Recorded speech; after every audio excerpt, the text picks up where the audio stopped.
Let's go with Chris in California. Chris, you're on with Jenna and Matt. How are you? Hello. I'm doing great. How are you guys? Not too bad. I'm checking my my network reliability right now, but yeah. It says that you want to talk about the idea of nothing. Yeah, to be honest, it's my first time calling. I watched maybe like 3 of your episodes. I was, during quarantine, I've been on YouTube kind of like on a random just mission of random videos that are suggested. And all of a sudden I got a suggestion from this show. And I thought, oh, this is interesting. I'm taking familiar. And I guess I just wanted some feedback. And I guess she asked me for a quick description of what I'm calling about. So I try to make it as simple as possible. I don't know if it encapsulated everything that I want to talk about, but you guys let me know. Essentially, I guess I'm having this trouble with, I've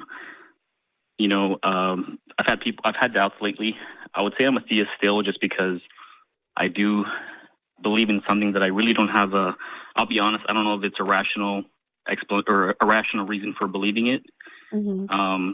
And I guess I'm trying to bounce my ideas off other people and see if maybe they can give me a better idea of whether or not these beliefs are justified, because I feel like I'm kind of leaning towards becoming an atheist, but I'm not really sure. I'm a little scared about it. Well, there's nothing to be particularly scared of, because you're doing what we would encourage anybody to do, which is asking questions and trying to be intellectually honest about it. And if you find a justification to remain a theist, or to be, to become a theist, at least you took the steps to ask the question. So tell us what you're thinking, and we'll see what we can help with. Sure.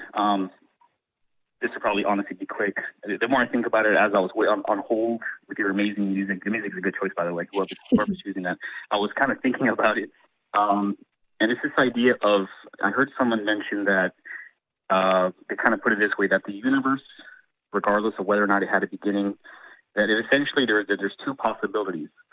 That either the universe or something outside of it or something within it willed it into existence, or that the other option is that it was simply a matter of chance.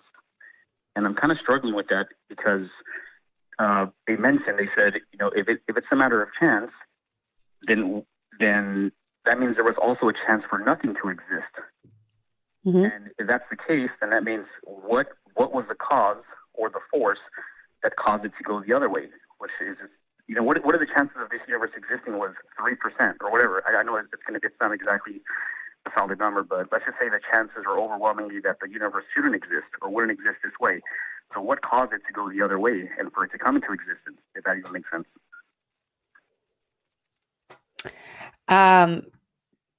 Okay, so your question is, if our options are it came from something that wants it to, or it came from nothing, then what's the trigger? What caused it?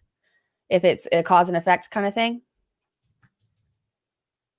Yeah, maybe to make it simpler, instead of pointing out what this person said, my take on it was either the universe willed itself into existence, or something, I'm using the word universe as a placeholder for now.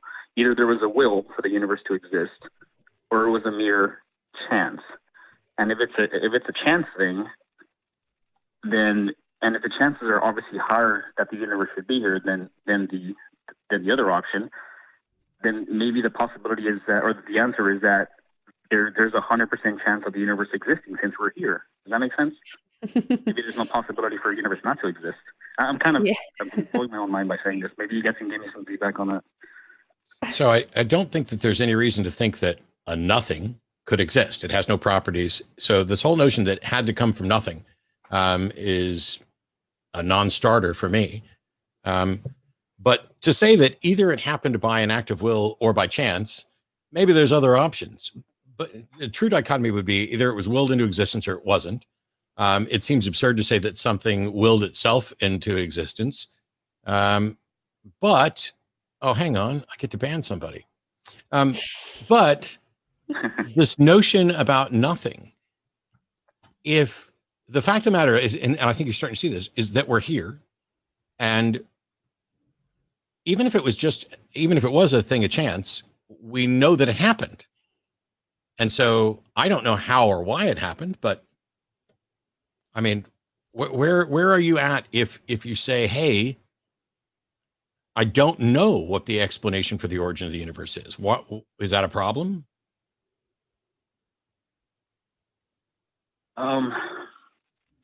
Yeah, I guess it's one of those questions that I've had since I was a kid. I feel like everyone at some point has wondered. I mean, I used to do this experiment where I would close my eyes and try to imagine what nothing is. And it would just kind of make me feel, I was like, I don't think that's possible, right? Because you imagine darkness. But when you think, what I used to think to myself is, well, what if the only possibility that exists is existence? What if it's impossible for nothing to exist, which means it's a property of the universe necessarily is existence. And it takes me back. I'm not going to get into the whole argument because I'm sure on the little research I did, it seems like you're very well educated in these arguments about necessity and oh, I think you're doing great, and I'm agreeing with you. But it kind of keeps taking me back to like, is existence necessary? Is it impossible for non-existence to be? Which sounds kind of silly, but if that's the case, then these arguments about contingency, about the universe having to exist, no other option, what is that thing behind the scenes? And it keeps taking me back to that loaded word, which is there a God? And I think the reason I'm struggling is because I think you'll find this interesting, but due to COVID, I had to move back with my mom and help her out. We live in a 2-bedroom, and she is in one of the rooms, and I constantly hear her on YouTube, and she's a Catholic, devout Catholic, and she's always watching these videos, trying to comfort herself. And I'm in the opposite room watching atheist shows. And I feel like that should be like the story of a sitcom, because we're polar opposites, but I feel like I'm just clinging on to this belief, and not necessarily because of faith or because it feels good, but because logically, I feel like if there is a God, I need to find a way to, I need to put the best effort forward to figure out whether or not that God exists. How do you do that? If it does exist, yeah, I guess I'm in a boat where, unfortunately, I'm trying to convince myself that I need evidence of the contrary. Otherwise, it's kind of harder to let go of that belief. Because I grew up in a Catholic house, and so maybe ask yourself why assuming that there is a God is the default.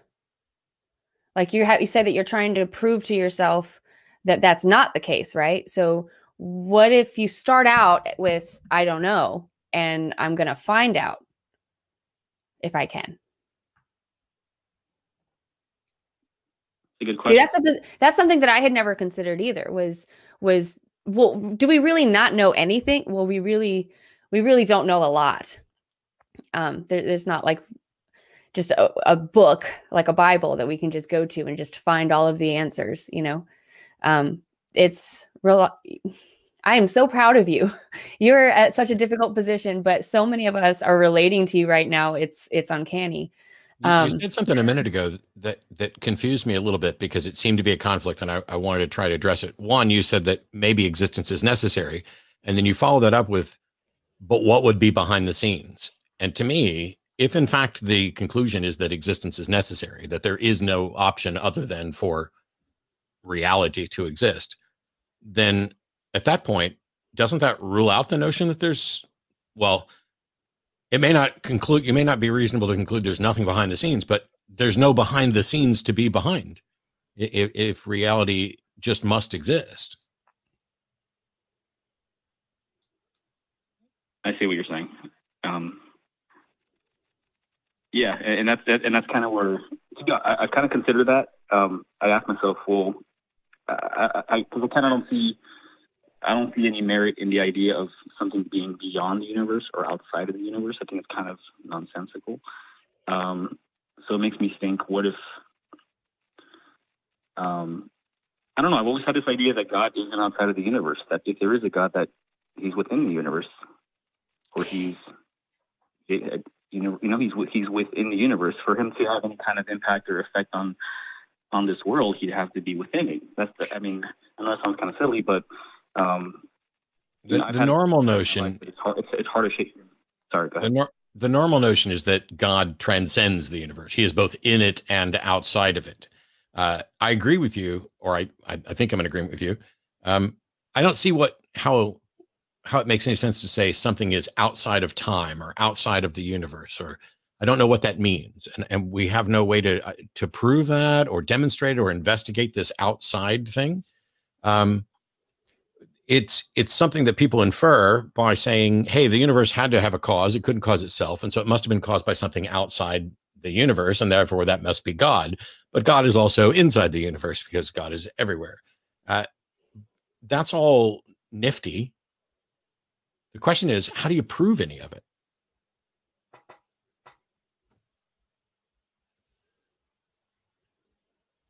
Yeah. And that's the question that I'm struggling with is, well, what would you, if you were trying to find, sorry, go ahead.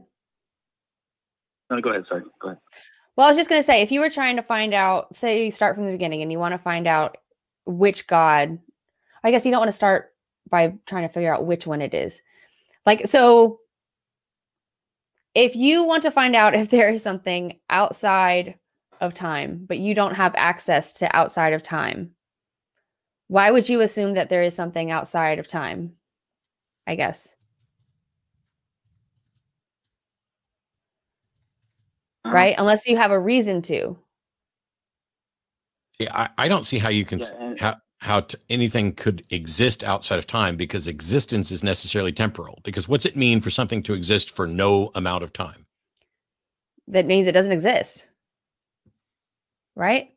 Well, this might take us off the rails, but that's kind of where my first point, or when I started first thinking about this, I thought, people talk about God as in he's eternal or timeless.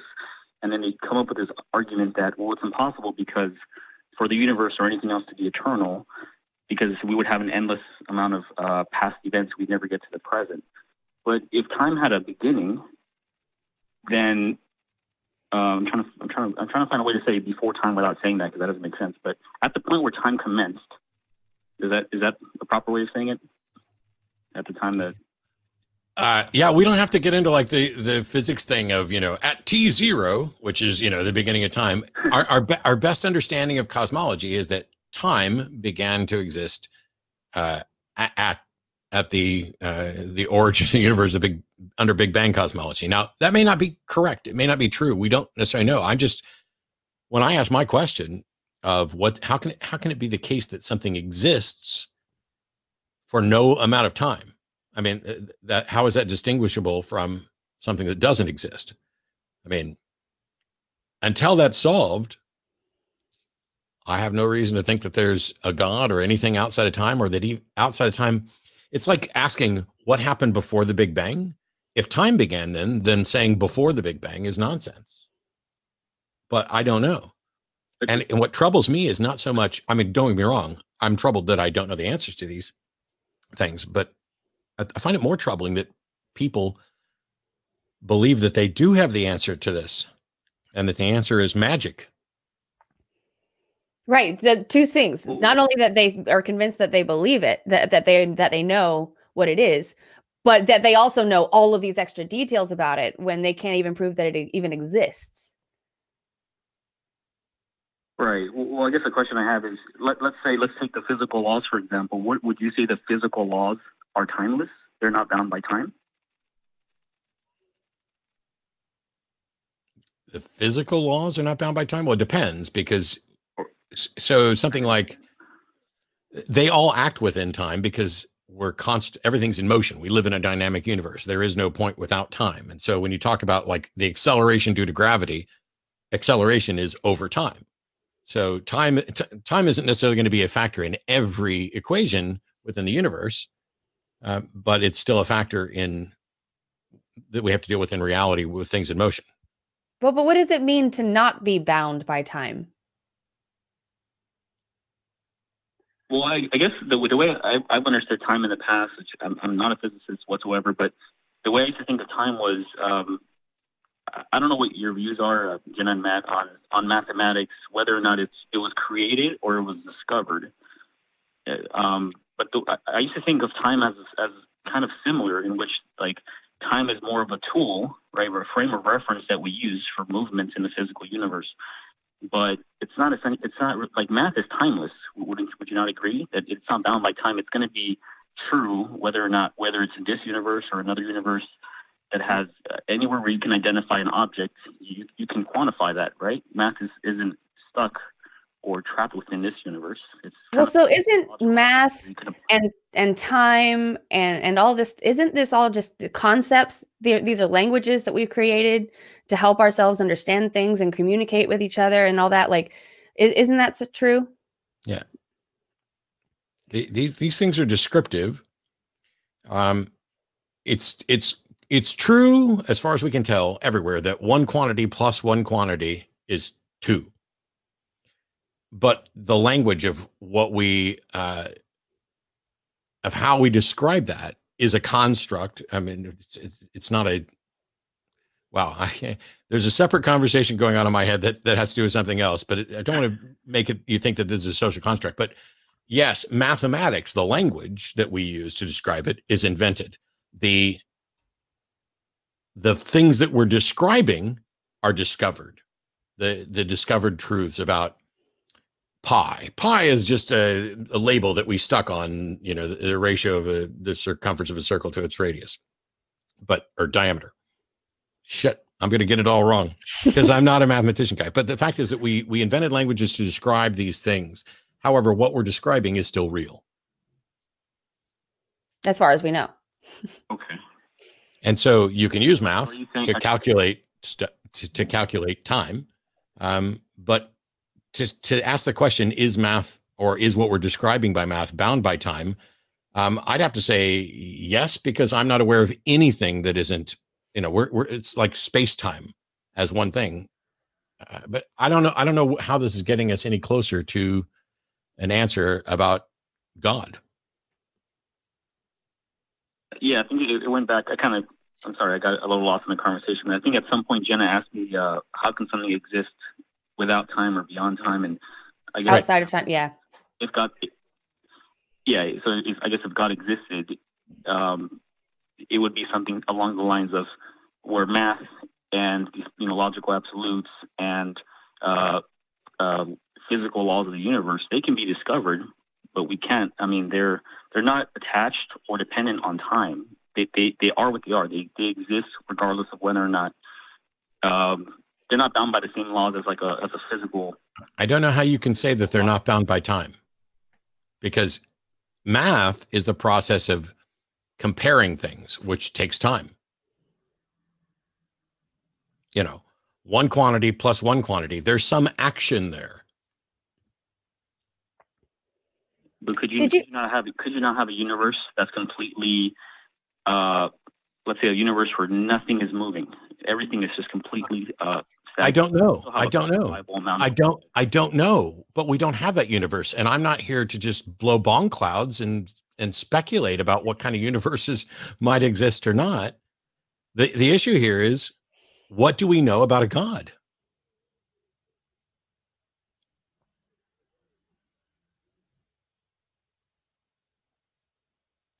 You know, this kind of reminds me, what really helped me when I kind of came to this part of my journey, and I don't know that it'll help you, but the teapot that's circling around Jupiter or something, that example, where if there was a teapot that is in Jupiter's orbit right now, okay, how would we know? How would you know? How would I know that? How would you know that? Mm-hmm. Would you say that, let's just assume that there's a teapot orbiting Jupiter, and until I can't find it for X amount of time, I'm just going to assume it's there? Or what would you do to determine whether or not it's there, and what kind of belief would you hold about it until you find out?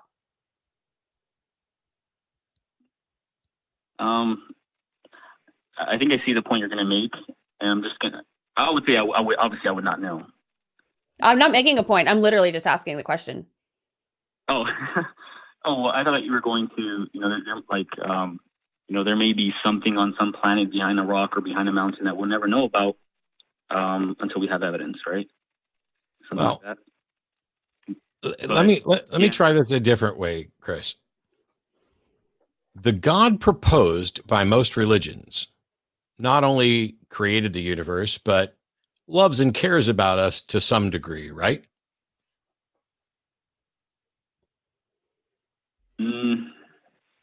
I would say yes, but not in the way that we perceive and describe love. Obviously, which is contradict. That's one thing. The main thing that I have with the Bible. I just asked a yes or no question, but you had to say yes, but. So let's ignore the but and address the yes. How do we know that those are properties of God? To whatever extent they are properties of God, how do we know that? I would say we don't. Cool. So if we don't know, then people have been talking out of their ass, right? Yeah, I would agree with that. So when is the time for us to say, hey, I find this believable? Is it while people are still talking out of their ass about things that we can't demonstrate? Or is it after we have good reason and evidence to support something? Yeah, no, I agree. I mean, especially on I would say the easiest part that I've kind of shed away from my beliefs has been the moral or the biblical part. I think all that's remaining really is just, as science, advances and we learn more about the universe. I think some people, it might be irrational, but, including some scientists, even I know the majority of scientists are atheists, because they have all the evidence and they do the studies themselves. But I think some people tend to, for some reason, gravitate and think that, that all we're doing is getting closer and closer to the answer of whether or not there's a God. And for some reason, I'm part of that group that decides to say, well, I feel like eventually we're going to get there. And I think the evidence.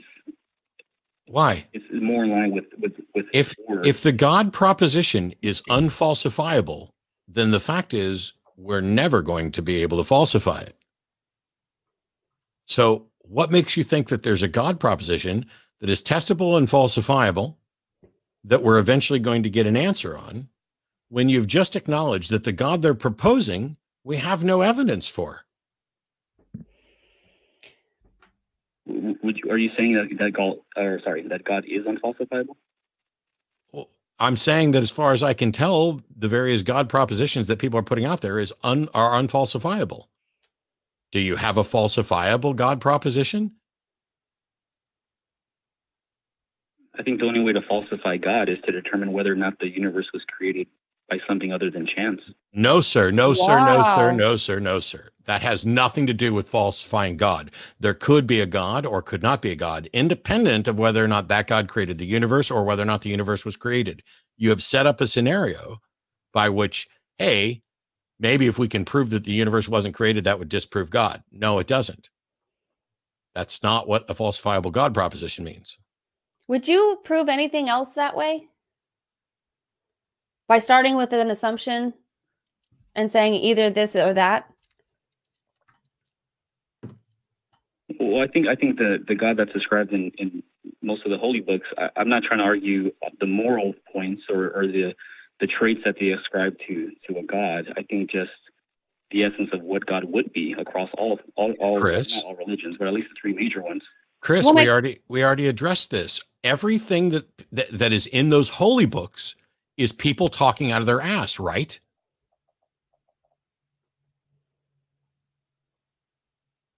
I would say yes. Yeah. So why pay attention to it if we know that these people are making claims about properties of God that they do not have access to and cannot demonstrate? I'm noticing. Because you asked me. Go ahead. Oh, I forgot who. I'm sorry, who asked me, but somebody asked me what would make God falsifiable. I think it was, what would you consider as a falsifiable proposition? And that's why I brought up the fact that I think the thing that's very dependent, or the thing that God is contingent on in all the books is for God to be a God, is for him to be the cause of the universe. Otherwise. And now you're talking out of your ass, because there's nothing about God that necessitates that it is the cause of the universe. Have you noticed that when you're trying to give us information about reality, you're starting off your sentences with things like I feel like or I think, right? You're not saying what you know because you can't, you're admitting that you don't actually know these things for sure, correct?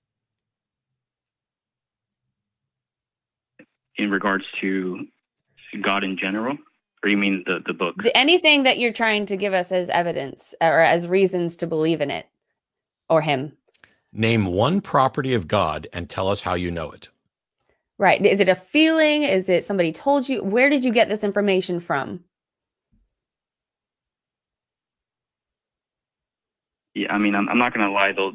Anything I got from God has to be, at some point in my life, the idea was put in my head, and the things that haven't stuck have been anything having to do with human characteristics, but the idea of a God existing, or the reason for everything existing, having, being a God, that idea is the one that I'm struggling with. Is whether. So you said it's been put in your head? At some point, I'm sure when I was a kid, I don't know if it came through my own head, the idea that's why are we here? I don't remember anyone telling me because of God. I feel like that the idea of us being here, I imagine that something put us here, and I don't know. At some point, I put the label God on it. So I would challenge you to find out where you got that information from.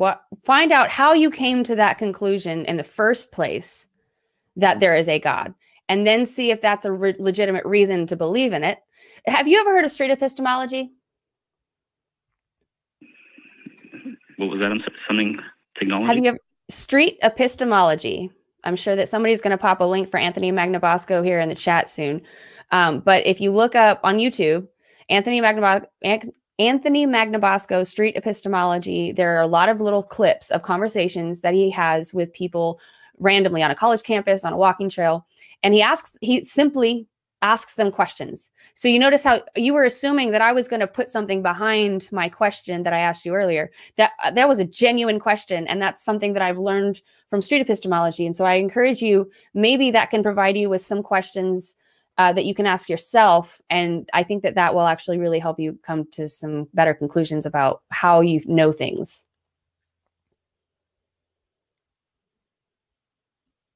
Okay. Can I ask you guys a very honest question? I'm Please. Curious. I love honest questions.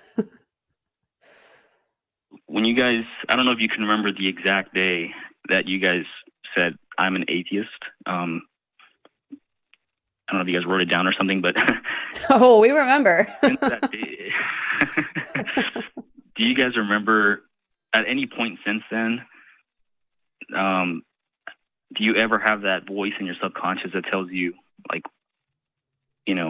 or that tries to, you ask yourself, like, what if I'm wrong? Or what if God is listening to me right now? What if he's watching me make a mistake? Like, do you ever have those self-doubts, or did you just completely take those ideas out of your head? I mean, I guess that's what I'm struggling with, that even if I come out as an atheist, eventually I feel like the idea of God is so ingrained that it's just kind of hard to get past that. But you realize already, you said it, that you realize that is coming from your own subconscious.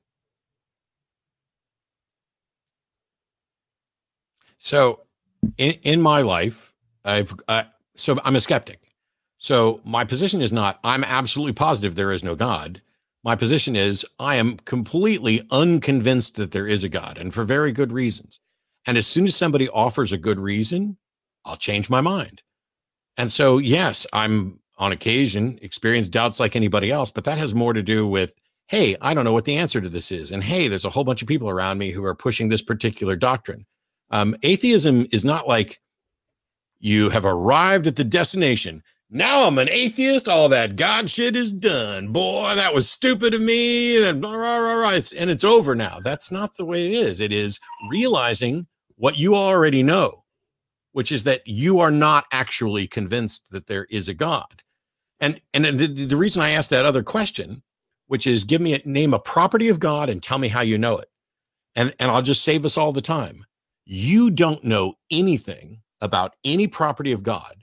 And it doesn't matter whether or not somebody else told you and gave you that God is a creator, God is love, God is this, or if you intuited it yourself, like, wow, there must be some reason why we're all here. Maybe there's some kind of being that stuck us here that's God. That's an interesting proposition. Unfortunately, whether you made it up or somebody else made it up, none of it comes from a God.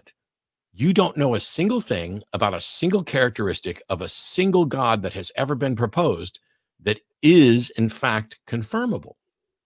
And yet we still are surrounded by people who will spend all day long telling you who God is, what God wants, everything, and they can offer no actual evidence for it. And we all know this. So if what you're worried about is that you're going to piss off a God by not believing, he's already pissed if he exists, but he shouldn't be, because any God that isn't a complete evil monster and idiot would have demonstrated the truth of his existence to anyone and everyone that he cared about. The fact that this God is playing the world's best game of hide and go seek means that his existence and non-existence are indistinguishable. How can it possibly be your fault that God is so good at hiding that you have doubts?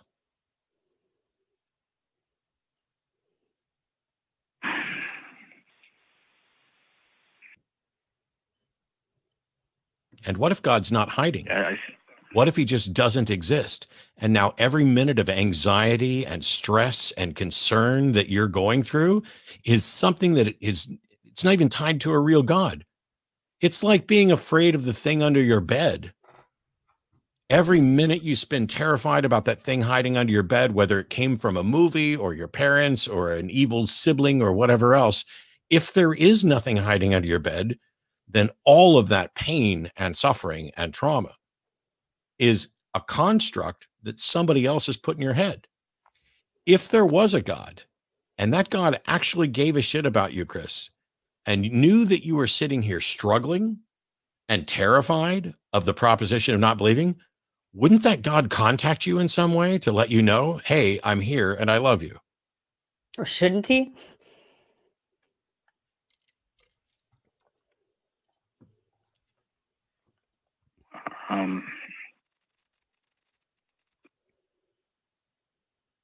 I tell you what, instead of answering, Chris, I never thought of it like that.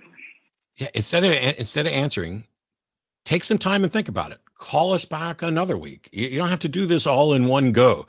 I mean, a lot of times it's really easy and best to rip the bandage off. Other times, maybe you should go think about stuff, see how you feel.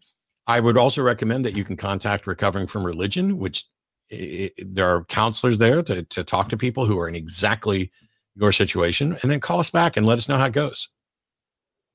I'm really proud of you for calling him. Thankful that you called too. And I'm not thankful to any gods. Yeah, no, I appreciate the feedback, and I was just letting. I'm sorry if I was quiet for a while. I was just letting it sink in because I guess I don't talk to people who are dishonest with me. They're kind of useless. You were gonna love this community.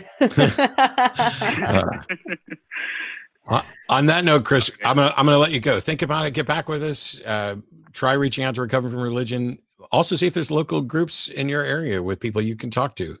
Granted, nobody's really meeting now because of a pandemic, but I appreciate your questions and your thinking. And I look forward to hearing from you again.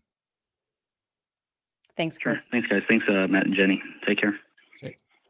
So that's the thing is those silences are really important because it means that someone is thinking. Yeah. I like silences. It's one of my favorite things is making people think and watching people think. Exactly. That's what we're trying to do.